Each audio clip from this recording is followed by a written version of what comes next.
How big did that hoop look to you? About as big as that fish I posted. So is this the playoff team that we're supposed to expect? It's I'm gonna bring it. I'm gonna bring it to that level on a nightly basis. Obviously, I was hot tonight, but that's the level I'm gonna bring it every night. Paul, this is a really physical game tonight. Saw you working off of screens and getting over them around them. Just what did it take to be able to get to your spots and find openings? I thought just through the course of the game, I just took what they gave me. Kind of what I talked about coming into this is, not being indecisive. If they're going to give me, perimeter shots or they're going to give me mid-range shots, just take them. Just be decisive on setting it up and looking for those opportunities. Eric Horn, the Oklahoman. Paul, how's your hip, and when did the injury occur, if it occurred during the game? It's good. It's good. Just a re-aggravation from the Atlanta game. Kind of crept back on me. It happened going to the paint, going to the lane, trying to finish over Gobert with the left, fell on my left side, and it was from there on it just it got a little sore on me.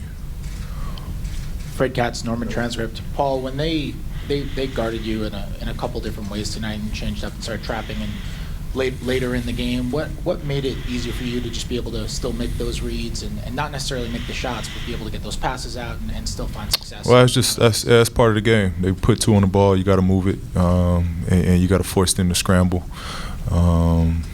You got to trust your teammates. They're gonna make the right play, and they did. They burned them every time off those traps. They're just playing a game at that point. Go ahead. Valencia King out of Dallas, BCTV. Can you just talk about Raymond Felton? Things that he does may not always show up on the stat sheet, but he has that veteran leadership. Absolutely, his toughness I think sticks out more than anything. Just his toughness. He's the one guy that talks to myself, talks to Russ, talks to Melo. He just keeps us engaged, and it's great to have a voice alongside with Nick. Both of those guys give us a voice when we're on the court. We come to the timeout, we come to a huddle, and he's pointing out what he sees and how teams are guarding us. So it's great to have that connection with Ray to help us out on that floor. Paul, Nikki K, KFOR, you got hot tonight, but you don't have to be the guy who's hot every night. Knowing that you have that talent on this team, what confidence does that give you guys in this locker room? It gives us, a lot of confidence, but we knew all along we got multiple guys that can, make plays and create and be explosive offensively. We're not going to put that pressure on just one guy. Obviously, my job is to help, Russ, and with that is helping the team. So, it's my job to bring it and bring it at a high level.